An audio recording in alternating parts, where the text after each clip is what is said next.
Hey guys, good morning. তোমরা সকলে কেমন আছো? আশা করছি ভালোই আছো। আমি ওই যে ভালো মন্দ নিয়ে দিনটা মোটামুটি চলছে। তো আবারও নতুন একটা ভিডিওতে সকলকে জানাই অনেক অনেক স্বাগত। আজকের ভিডিওতে যারা আমার নতুন ভিউয়ার্স আছো এবং যারা আমার ভিডিওটাকে প্রথম দেখছো তাদেরকে তো জানাই অনেক অনেক ভালোবাসা। তো তোমাদের উদ্দেশ্য বলবো, ভিডিওটা যদি আজকে প্রথমবার দেখে থাকো তাহলে ভিডিও শুরু থেকে শেষ পর্যন্ত অবশ্যই পাশে থাকবে। তো চলো তোমাদেরকে সাথে নিয়ে আজকের দিনটা শুরু করছি এবং তোমাদের সাথে গল্প করতে করতে আমি সংসারের কাজগুলোকে গুছিয়ে নিই। ওই যে প্রতিদিনের রুটিনে থাকা একঘেয়েমি কাজ, মেয়েকে স্কুল পৌঁছে দিয়ে এসেই রুটিনে থাকা কাজগুলি ঝটফট সেরে নেওয়া। তো যদিও আজ আমি রান্নার দিকটা তোমাদের সাথে কিছুটাই শেয়ার করছি না, আজ অন্য কাজগুলি তোমাদের সাথে শেয়ার করছি। আমারও ভালো লাগে না রোজ রোজ এক সাইডের একঘেয়েমি ভিডিও শেয়ার করতে। ওই যে রান্না করছি সবসময় একরকম ভিডিও শেয়ার করতে আমার একদমই ভালো লাগে না। তো আজ ভাবছি কি একটু অন্যরকম ভিডিও তোমাদের সাথে শেয়ার করি। এই ভিডিওটা শ্যুট করেছি আমি শুক্রবারে, সারাদিনের একটা ভিডিও শ্যুট করেছিলাম, কিন্তু এডিট করতে পারিনি বলে সঠিক সময়ে শনিবারে সেটা আমি পোস্ট করতে পারিনি। আজ হচ্ছে গিয়ে রবিবার, আজই তোমাদের কাছে আমি এটা পোস্ট করছি।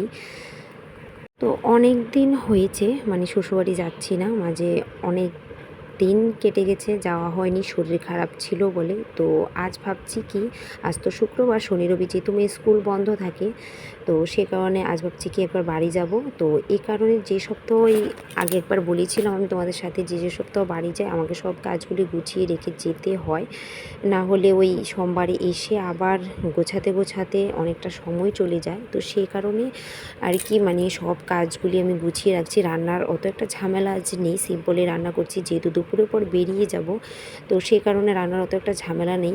আর দেখতেই পাচ্ছ সকাল থেকে কিন্তু প্রচুর বাসন জমে গেছে, কারণ রান্না করে বাসনগুলি রেখে আমি ওদিকটায় কাজগুলি সারছিলাম, যেটা তোমাদের সাথে শেয়ার করেছি। তো তারপর আমি চট করে চলে যাই মেয়েকে আনতে স্কুলে। তো ভাবলাম কি মেয়েকে স্কুল থেকে এনে খাওয়া দাওয়া করে সকালের খাওয়া দাওয়া সেরেই একবারে বাসনগুলো সব মেজে রাখবো, এখন আর মাজবো না। তো এই কারণে আজ সেই ভোরবেলা থেকে এক গাদা বাসন জমে গেছে। তবে হ্যাঁ, আমার রান্নাঘরে জানো তো বন্ধুরা, এই প্রথমবার কিন্তু এক গাদা বাসন জমেছে। আমার রান্নাঘরে বেশিরভাগ এত একটা বাসন জমে না, কিন্তু আজ ওই সাইডের কাজগুলি করতে গিয়ে আর এই পাশটাতে আসা হয়নি, ইচ্ছে করে আসিনি। ভাবলাম কি রান্নাঘরে আসলে এক সাইড এই সাইড করতে করতে আমার অনেকটা লেট হয়ে যায়। তো সেই কারণে আগে ওই কাজগুলো আমি সেরে নিয়েছি। তারপর মেয়েকে স্কুল থেকে এনে ভাত টাত খেয়ে আমি বাসনগুলো মেজে তারপর মেয়েকে স্নান টান করিয়ে ঘুম থেকে উঠে এখন বিকেলবেলা মা মেয়ে দুজনে বেরিয়েছি, সোজা বাড়ি যাব, বাড়ির উদ্দেশ্যে। আমি তো ভীষণ খুশি, মনে হচ্ছে যেন জেল থেকে ছাড়া পেয়েছে। ওই যে আমি ঘরের মধ্যে বন্দি থাকতে থাকতে ও ভীষণ বোরিং ফিল করে। তো যখনই সানডে আসে, স্যাটারডে আসে, বলি যে মা বাড়ি যাবে বা কোথাও যাবে, ভীষণ খুশি হয়ে যায়। তো হঠাৎ করে হয়তো আমার শাশুড়ি মাকে দেখে অনেকে ভাববে যে এসেছিলাম মা মেয়ে দুজনে একা, এখন আমার হঠাৎ করে শাশুড়ি মা কোথা থেকে আসলো। অ্যাকচুয়ালি আমার শাশুড়ি মা গিয়েছিলো আমার ননদের বাড়িতে, তো সেই জন্য মায়ের জন্য ওই রাধানগর এসে অনেকটা সময়, আধ ঘন্টার মতো ওয়েট করতে হয়েছিল। তো যখন মা আমার ননদের বাড়িতে যায় তখনই ফোন করে বলছিলাম যে তুমি যখন যাচ্ছ ফেরার পথে একসাথে আমরা বাড়ি ফিরে যাব। তো সেই কারণে মায়ের জন্য অনেকটা সময় ওয়েট করতে হলো। ফাইনালি মা এসেছে, এখন প্রায় ওই যে ঘড়িতে প্রায় 5:20, 5:30 মতো বেজে গেছে। তো আমরা বাড়ি আসতে আসতে কিন্তু প্রায় একদম সন্ধে। তো এসেই দেখছি এখানে প্রচুর বৃষ্টি হয়েছে দেখছি। তো শ্বশুরমশাই ভাবছি কি আমরা কখন আসবো, রাত হবে নাকি, তো একটু ঝাড়টার দিচ্ছিলো, পরিষ্কার করে রাখছিল।